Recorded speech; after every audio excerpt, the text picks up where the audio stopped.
Lord. Good morning.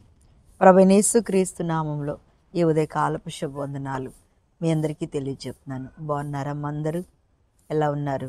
దేవునికి స్తోత్రం కలుగును గాక.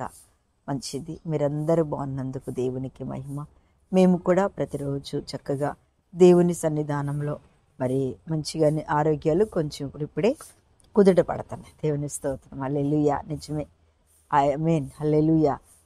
ఈరోజు దేవుని వాగ్దానం కొరకు ఎదురు చూస్తున్న మీ అందరి జీవితాల్లో దేవుడు ఏదైనా ప్రతిరోజు మాట్లాడుతున్నట్టయితే అది కేవలం రోజు దేవుడు మనతోటే ఉన్నాడు, మన పక్షంలోనే దేవుడు ఉన్నాడు అని మనము నమ్మాలి. నమ్మినట్టయితే ఖచ్చితంగా దేవుని యొక్క మహిమను మనము చూచెదము. ఆమేన్. హల్లెలూయా. ఈరోజు దేవుని యొక్క వాగ్దానం అపోస్తల కార్యాల గ్రంథము 10వ అధ్యాయము మరి 4వ వచనాన్ని చదువుతున్నాను. అతడు దూత వైపు తేరి చూసి భయపడి, ప్రభువా ఏమని అడిగెను. అందుకు దూత, నీ ప్రార్థనలను నీ ధర్మకార్యములను దేవుని సన్నిధికి జ్ఞాపకార్థముగా చేరినివి. దేవునికి స్తోత్రం. నిజంగా దేవుడు చూడండి, ఒక వ్యక్తితో ఒక మనిషితో ఎలా మాట్లాడుతున్నాడంటే ఎంత అద్భుతమైనటువంటి కార్యాలు చేసే ఆ దేవుడు.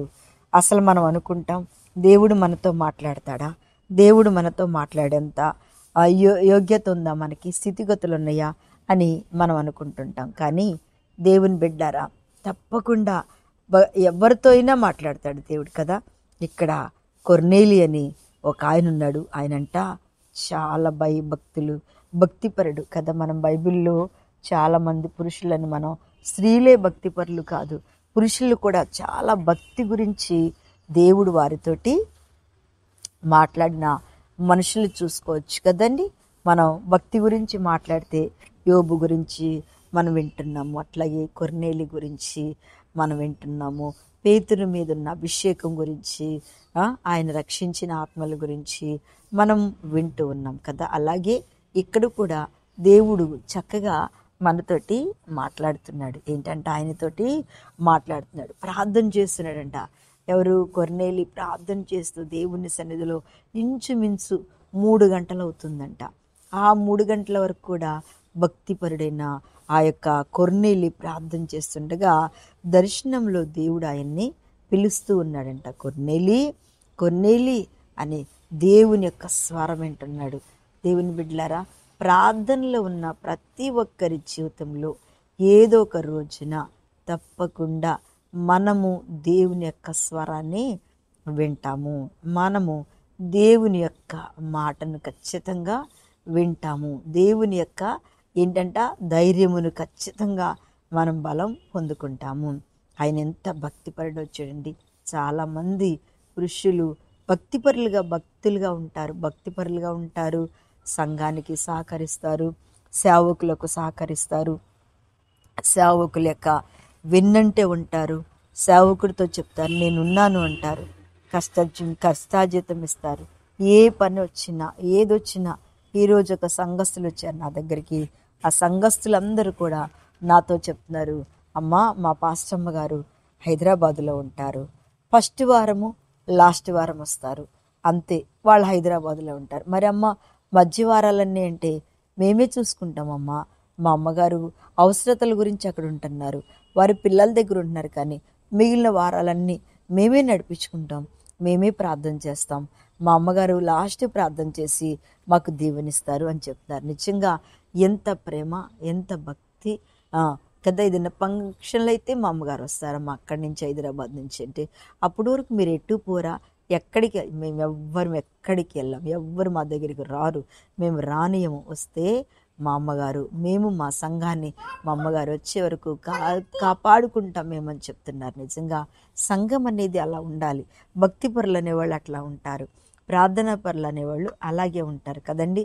ఎక్కడికి వెళ్ళరు. దేవునికి స్తోత్రం కలుగును గాక. అక్కడే ఉంటారు. సంఘాన్ని ఒకవేళ అవసరంలోకి వెళ్ళినా వాళ్ళు వచ్చే వరకు సంఘాన్ని నడిపించుకుంటారు. కానీ మధ్యలో ఏంటంట కూర్చొని మా అమ్మగారు ఎట్టగో, మా అయ్యగారు లేకపోతే మా వాళ్ళు ఎట్లా అని అస్సలు వారు మాట్లాడుకోరు. చాలామంది వచ్చారు సంఘస్థులు అందరూ, ఒక 15 మంది దాకా వచ్చారు ఈరోజు.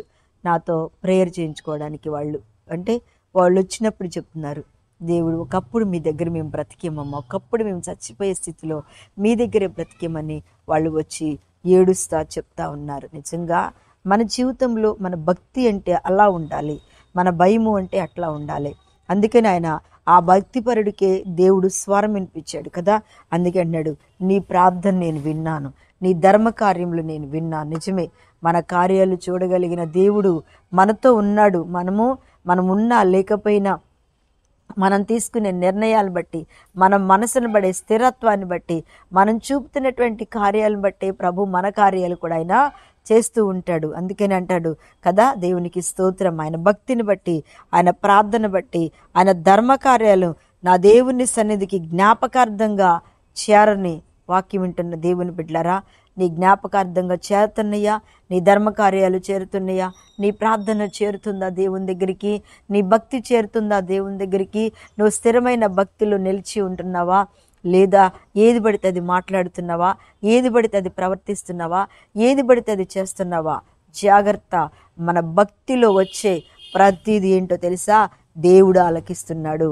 ఆయనతో స్వయంగా దేవుడే మాట్లాడుతున్నాడు. మనం కూడా మన జీవితంలో దేవునికి మన భక్తి ఎక్కడ కనపడాలంటే, మన ప్రార్థన ఎక్కడ వినబడాలి అంటే, మన యొక్క దేవుని దర్శనాన్ని మనం ఎక్కడ చూడాలంటే దేవుని స్వరం వినే వారిగా ఉండాలి. కానీ దయ్యాల స్వరాలో, మనుషుల స్వరాలో, గలిబిలి స్వరాలో విన్నట్టయితే తప్పకుండా దేవుని స్వరాన్ని పోగొట్టుకుంటాం, దేవుని దగ్గర సాక్ష్యాన్ని పోగొట్టుకుంటాం, దేవుని దీవెనలో మనం ఖచ్చితంగా దాటి వెళ్ళిపోతాం. అలా ఉండొద్దు అని పరిశుద్ధాత్మ దేవుడు వాక్యం వింటున్న మనందరితోనూ మాట్లాడుతున్నారు ఈరోజు.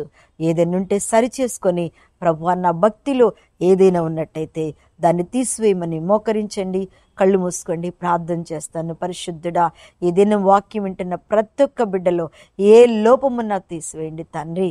ఈ రోజంతా వారికి తోడుగా నీడగా ఉండి నాయన ప్రతిదీ వారికి నేర్పిస్తూ నడిపిస్తూ ముందుకు నడిపించమని ఈరోజంతా నా నీ కృపా కాపుదల్లో ఉంచమని యేసు నామమున అడుగుచున్నా తండ్రి. ఆమేన్. ప్రైజ్ లార్డ్ అమ్మా. దేవుడు మిమ్మల్ని దీవించును గాక. ఆమేన్.